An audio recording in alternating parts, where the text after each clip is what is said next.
Welcome to the last and final lesson. You've made it through not only tons of information, but listening to me as well. Today we will cover all things health insurance related. We'll start with this video. So this is the table saw. It was spinning that way. This is Rick. When I did it, ripping a piece of wood, and I grabbed it right here, and it hit a knot. He sawed off the tops of 2 of his fingers. And just zipped, and it was that quick. I don't have insurance. How much is this going to cost? I'm going to have to pay cash for this, $2,000, $3,000 or more. Rick also doesn't have health coverage. So the hospital gave him a choice. Reattach the middle finger for $60,000 or do the ring finger for $12,000.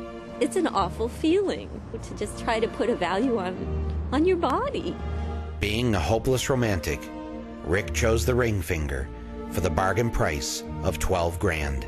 The top of his middle finger now enjoys its new home in an Oregon landfill. I can do that thing where, you know, the old man used to like pull the finger off. Since the middle finger was completely severed and is used in many common functions, it costs more to replace. Without insurance, he was left paying the full cost of the surgery. Let's make this a little more relatable, since most of you probably still have all of your fingers. We use our phones so much now, they're kind of like parts of our body, right? If we have no phone insurance and something happens to our phone, it can cost over $500 to fix or replace. But if we do have insurance, we only have to pay what? It starts with a D. That's right, a deductible. Then the insurance company will pay the remainder of the cost to get us a new phone. Now, phones aren't actually a part of our bodies, so what if you really break something? Like your leg, for example? It could cost thousands of dollars to have that leg treated. What if it requires surgery? Would that increase the costs? Of course it would. If you have health insurance, and in the same way that you would pay a deductible to get your phone fixed, you would likely need to pay a deductible before the health insurance company would pay the remainder of the medical bill to get your leg fixed. Although our main focus of the day is health insurance, I wanted to go over other types of insurance to give you some helpful context. Life insurance, for example, provides a financial protection for the beneficiaries of a policyholder. Who are beneficiaries? They are the people who receive benefit from said insurance policy. So if you were married and had a husband or wife, you would probably make them your beneficiaries, just in case you passed away.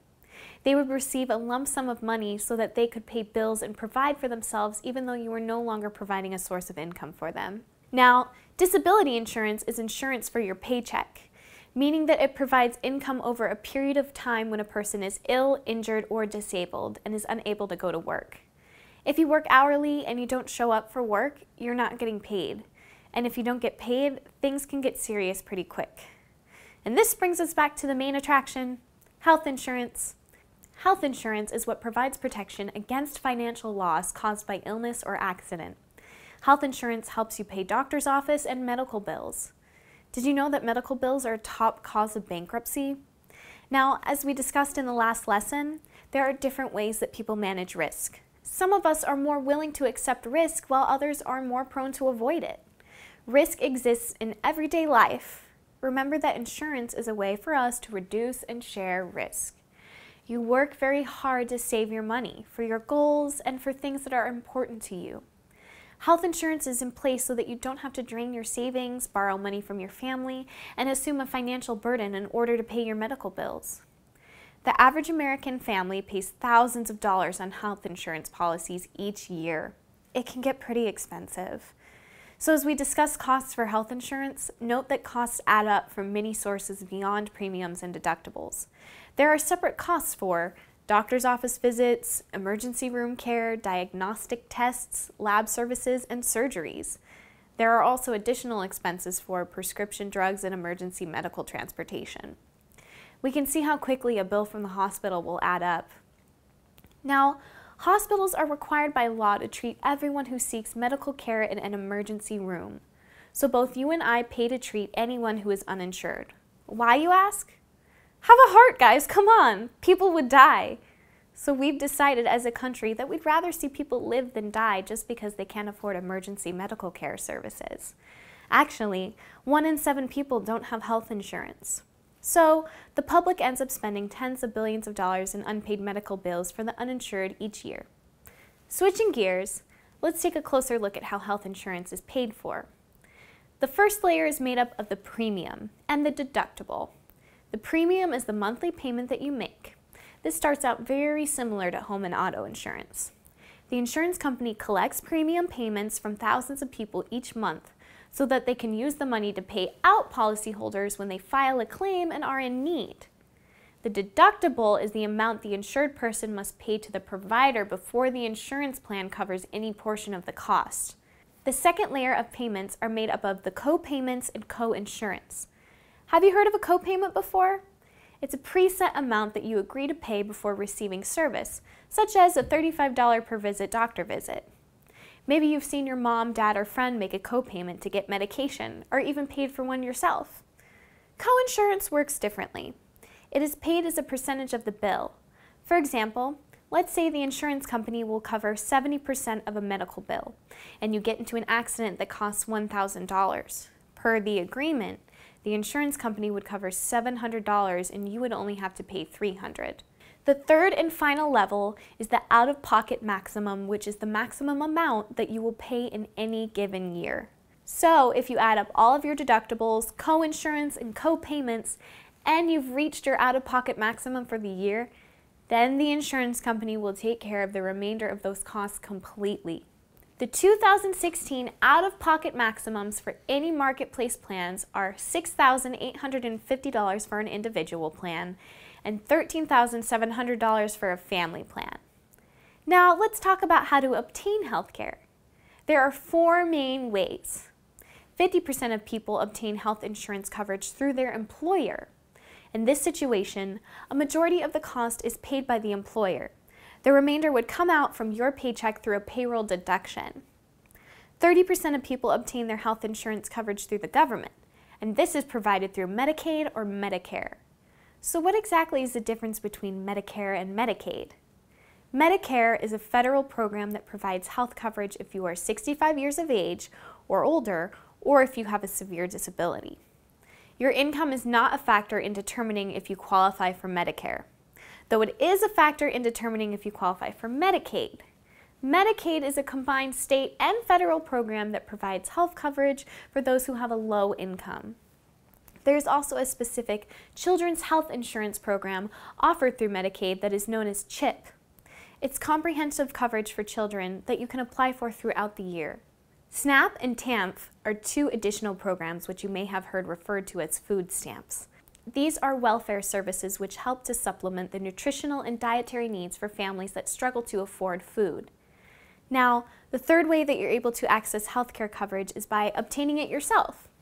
10% of the population does it this way through something called healthcare exchanges. Healthcare exchanges are virtual insurance mega malls. All plans cover expenses related to receiving checkups, having a baby, receiving emergency care, and obtaining prescription drugs. But the plans differ in their cost and how much cover they provide.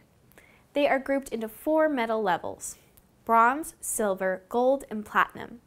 None of them are very good Olympic athletes, though. Platinum is the most expensive because it covers the highest percentage of the cost.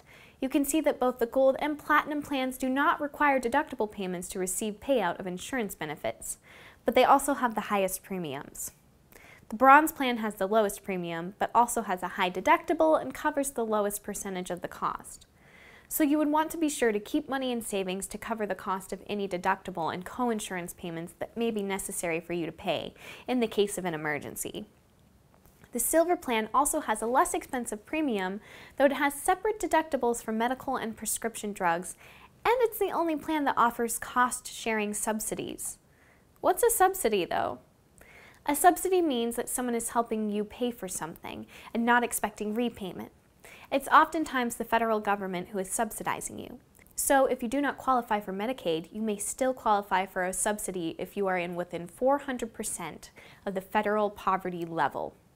This percentile is determined through your family size and your annual income. Let's look at an example. If you are a family size of 1, meaning just yourself, then you'd be considered single and have no dependents.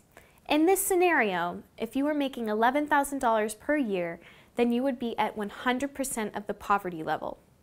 If you were that same person but were making $44,000 per year, then you would grow to 400% of the poverty level. And you would still receive a subsidy, but it would be far less because you have more income to support yourself. Moral of the story is there are subsidies available to help you and your family bring down the costs of healthcare expenses. Tax credits are another thing that will limit what you pay each year to the federal government. They will recognize that you have paid for insurance benefits during that year, and you will be able to subtract what you owe the government in taxes. A health savings account is another tax advantage. It allows you to deduct contributions from your total taxable income, meaning you can save your money for health-related expenses and also save your money on your taxes at the same time.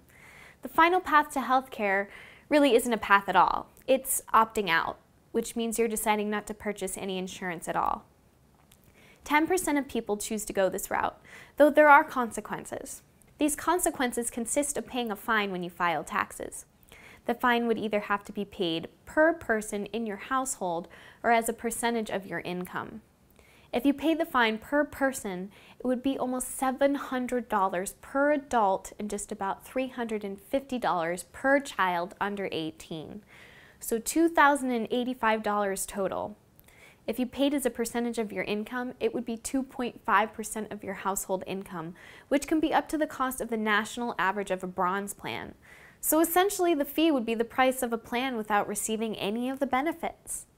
It's also a legal requirement for you to obtain health insurance coverage. There are specific periods of time allotted each year in which you are able to enroll in an insurance plan. The reason they limit when you can enroll is because they don't want you to get hurt and then decide to get coverage when you have not been paying premiums the entire year. It's not up to me, guys.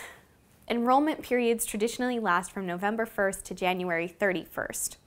Medicaid programs do not have enrollment periods, so you can apply for Medicaid throughout the year. If you have a change in your family status, such as getting married or having a baby, then you would qualify for a special enrollment and be able to obtain insurance benefits at any given time during the year. I'm pretty sure that you've heard of Obamacare, but actually its technical term is the Affordable Care Act. The Affordable Care Act brought some changes to healthcare. For example, you can no longer be denied coverage or be charged extra for pre-existing conditions. Gender no longer affects how much you pay for insurance.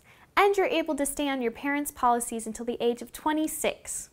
You're also able to obtain free preventative care, and employers with 50 employees or more are required to cover workers or they will pay a penalty. There are also different types of plans. Have you ever heard of an HMO or PPO?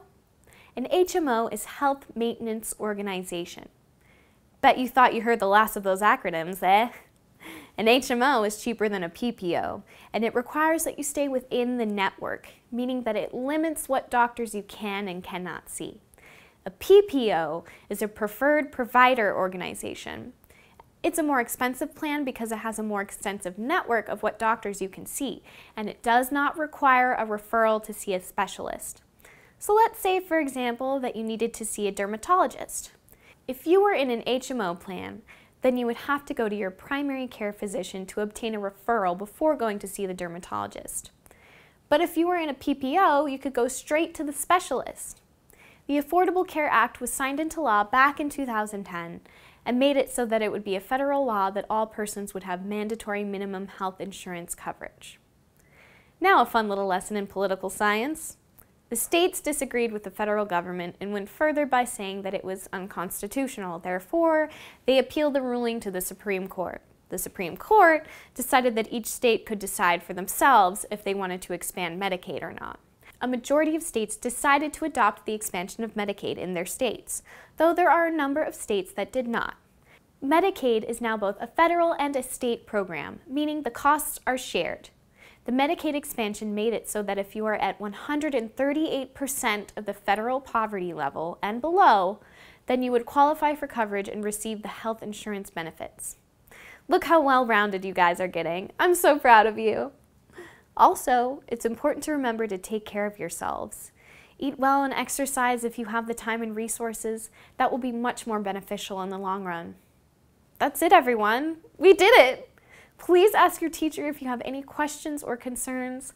I want to thank you for your time. I don't know if you've noticed, but I'm just a person on video, not a real-life teacher. Real-life teachers can be a lot more exciting, but I hope you've had fun and received lots of valuable information. Go forth and be financially literate now.